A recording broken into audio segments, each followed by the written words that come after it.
আসসালামু আলাইকুম। টুম্পা সেভেন থেকে আমি টুম্পা আছি আপনাদের সাথে। আজকে আপনাদের সাথে শেয়ার করব হালিম রেসিপি। আমি এখানে নিয়ে নিচ্ছি একটি রাঁধুনি হালিমের প্যাকেট। প্যাকেটটা আমি খুলে নিচ্ছি। এখানে দুইটা প্যাকেট দেওয়া আছে, একটা মশলার প্যাকেট আর একটা হচ্ছে ডালের প্যাকেট।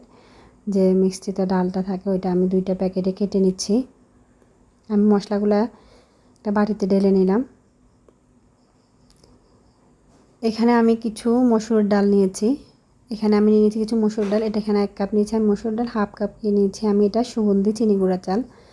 এখানে হালিমের প্যাকেটে যে ডালটা দেওয়া থাকে এটা অনেক পুরাতন থাকে বা অনেকটাই এটা রুক্ষ আমার কাছে সেরকম একটা ভালো লাগে না। আর এখানে খুবই কম থাকে, এটা আসলে রান্নাগুলো অতটা টেস্টি হয় না। এই কারণে আমি এখানে নিজের থেকে ঘর থেকে দিয়ে দিলাম 1 কাপ মসুরের ডাল আর হাফ কাপ দিয়ে দিলাম আমি চিনি গুঁড়া চাল। এই সবগুলো উপকরণ আমি এখন একসাথে একটু অল্প অল্প পানি দিয়ে মিক্স করে নেব যাতে ডালটা দলা না পেকে থাকে। এখন আমি সবগুলো উপকরণের সাথে পানি দিয়ে দিলাম। এখানে আমি 1 লিটার পানি দিয়েছি, এটা গরম পানি। আমি এটা ভিজিয়ে রাখবো 10 মিনিট।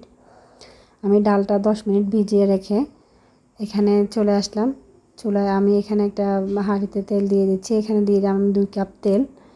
দিয়ে দিলাম আমি পেঁয়াজ। এই পেঁয়াজগুলো আমি বেরেস্তা করব। পেঁয়াজের বেরেস্তার জন্য যে পেঁয়াজটা আমি এটা কেটে লবণ দিয়ে ভিজিয়ে রেখেছিলাম, লবণ মেখে রেখে দিয়েছিলাম আমি এটা 10 মিনিট মতো। 10 মিনিট পর আমি এটা চিপে হাতের মুঠে একটু চিপে এটা থেকে যখন লবণ মেখে রাখি পানিটা বের হয়ে যায় তখন আমি পেঁয়াজটা দিয়ে, এই বেরেস্তাটা হতে খুব বেশি সময় লাগে না আর এতে বেরেস্তার টেস্টটা অনেক বাড়ে যেহেতু আমি এখানে লবণ দিয়েছি। লবণের একটা স্বাদ থাকে। আমি বেরেস্তাগুলো হয়ে গেছে উঠিয়ে নিচ্ছি আর দিয়ে দিলাম হালিমের যে মাংস। আমি এখানে নিয়েছিলাম 500 গ্রাম মুরগির মাংস। আমি হলুদ লবণ মেখে একটু এগুলা পেঁয়াজ বেরেস্তার সাথে কষিয়ে নেব।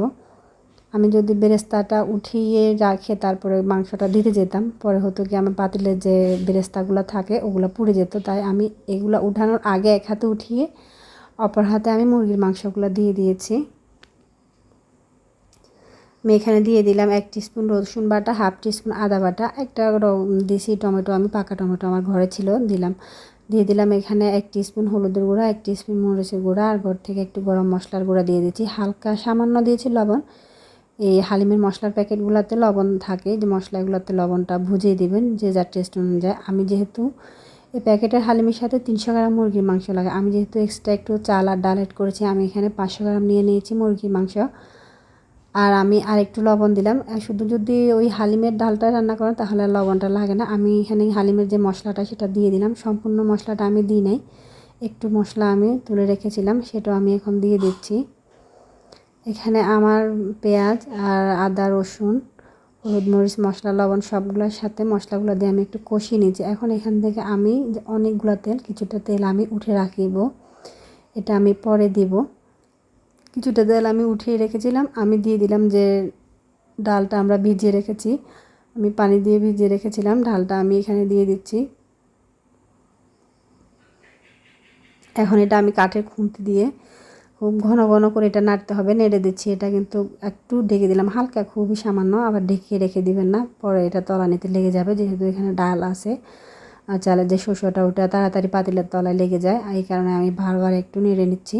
আমি বেরেস্তাটা করে নিচ্ছিলাম, ওইটা কেমন হয়েছে একটু দেখিয়ে দিচ্ছি। আমি এটা একটু ঘন ঘন করে নাড়বো, নেড়ে আমি এটা একটু ঘাট জোলটা যে আমরা যে ডালটা দিলাম এটা একটু ঘন ঘাট জোল হওয়া পর্যন্ত একটু রান্না করে নেব। এটা আমি 30 মিনিট পর্যন্ত এভাবে একটু নাড়াচাড়া করে দিয়ে বারবার একটু ঘন ঘন করে নেড়ে দিয়ে রান্না করে নিয়েছিলাম। 30 মিনিট পর আমি দেখাচ্ছি এটা এরকম হয়েছে। আমরা যে চাল ডাল আমি যে দিয়েছিলাম সবগুলো সিদ্ধ হয়ে গেছে আর ঝোলটা কীরকম হয়েছে দেখে বোঝা যাচ্ছে এটা গ্রেভিটা কীরকম হয়েছে। আমি একটু দেখাচ্ছি কীরকম হয়েছে এটা।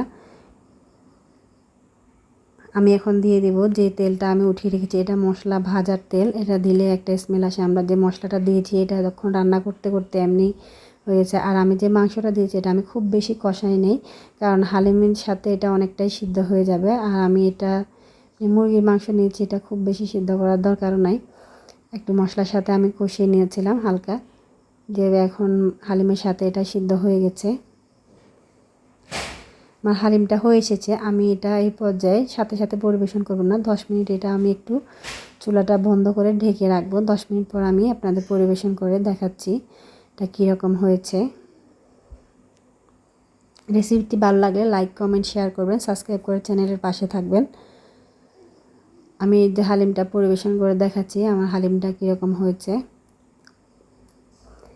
এটা শুধু প্যাকেটের হালিমটা না রান্না করে এভাবে একটু মিক্স করে রান্না করলে খুব ভালো লাগে। আমি অনেক বছর যাবৎ এভাবে হালিমটা রান্না করে আসছি। আমার কাছে এভাবে রান্না করলে খুব ভালো লাগে আর এটা এভাবে আমি খেয়েছি, খুবই টেস্টি হয়।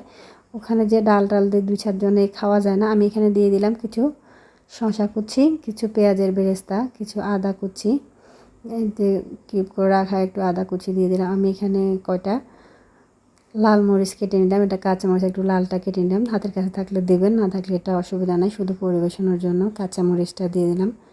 আবারও একটু আমি বেরেস্তা আর যে একটু লেবু দিয়ে দিলাম, দিয়ে আমি পরিবেশন করে দেখাচ্ছি কীরকম হয়েছে। রেসিপিটি ভালো লাগলে অবশ্যই ট্রাই করবেন আর এইভাবে অবশ্যই হালিমটা রান্না করে খাবেন। আমি এখানে একটু হালিম উঠিয়ে নিয়েছি আমি খাওয়ার জন্য। ধন্যবাদ সবাইকে এতক্ষণ থাকার জন্য। আল্লাহ হাফিজ।